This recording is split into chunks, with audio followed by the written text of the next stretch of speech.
কিরকম আছো? নিশ্চয়ই ভালো আছো। আমি আজকে রান্না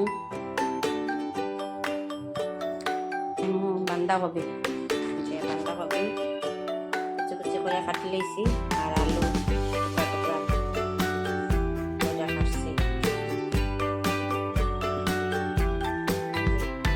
আলু দিয়ে কড়াই তেল দিছি, কড়াইয়ের মধ্যে তেল দিছি,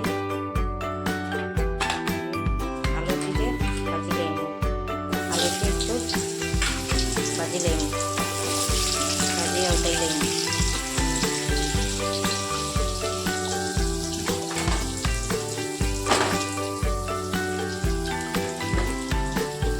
দিলাম একটু লবণ, দিলাম একটু হলুদ গুঁড়া,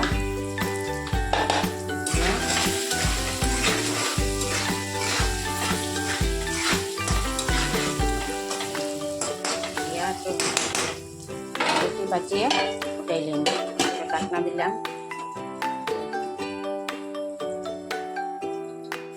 যে আমার আলুটি একটু লাল লাল করে ভাজা হয়ে গেছে, উঠাই নিলাম।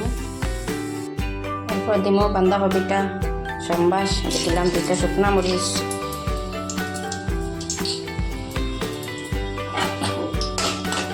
শুকনা মরিচটা একটু লাল হইলে মানে একটু কালা কালা হইলে, একটু মানে ব্রাউন ব্রাউন কালার হইলে, লাল লাল কালার কালা কালা কালার হইলে দিলাম পাঁচফোড়ন। পাঁচফোড়ন দিয়া দিলাম বাঁধাকপি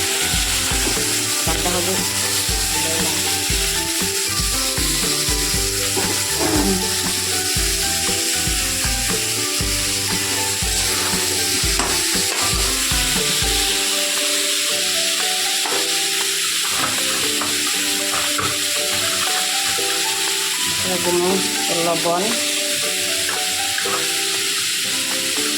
দিলাম, হলুদ দিয়া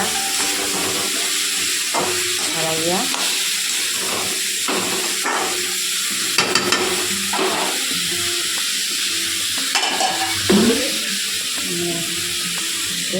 ডাকিয়া দিই, ডাকিয়া করতে লাগবে বাঁধাকপি। এখন ডাকনিটা খুলিয়া দিব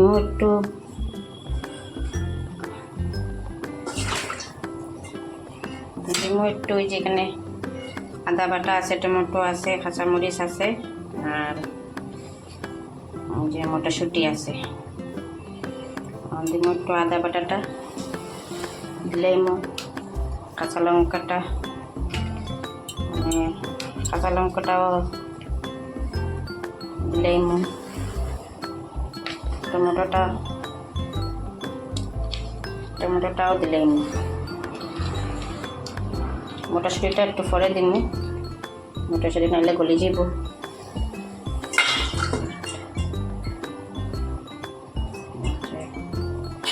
মটরশুঁটিটাও সব দিলাম, দিয়া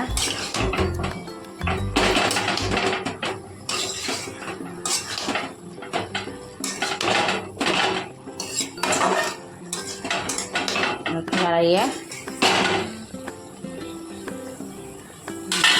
টাকিয়া দিতে লাগবো। ওইটা মানে টাকিয়া একটু গ্যাসের ফ্লেমটা কম, একদম কম রাখিয়া, তো এইরকম রাখিয়া কম আগুনে ডাকিয়া বাঁধাকপিটা বানাইতে লাগবে। এখন ডাকনিটা খুলিয়া যে এরকম হয়েছে দেখো, দিলেই মখন ওই যে আলুটা ভাজিয়ে রাখছিলাম, ওই আলুটা এখন দিলেই দিয়া একটু লড়াইয়া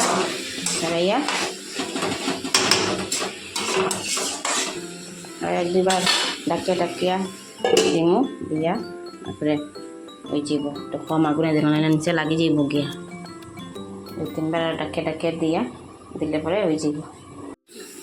যে হয়ে গেছে আমার বাঁধাকপি, হয়ে গেছে। এখন একটু মানে দিলেই গরম মশলার গুঁড়া, এই যে গরম মশলার গুঁড়া তো দিলাম, দিয়া এখন একটু লাড়াইলে তো এইগুলো বাঁধাকপি শেষ। যে হয়ে গেছে আমার বাঁধাকপি শেষ, নামাই দিছি, শেষ হয়ে গেছে। এই যে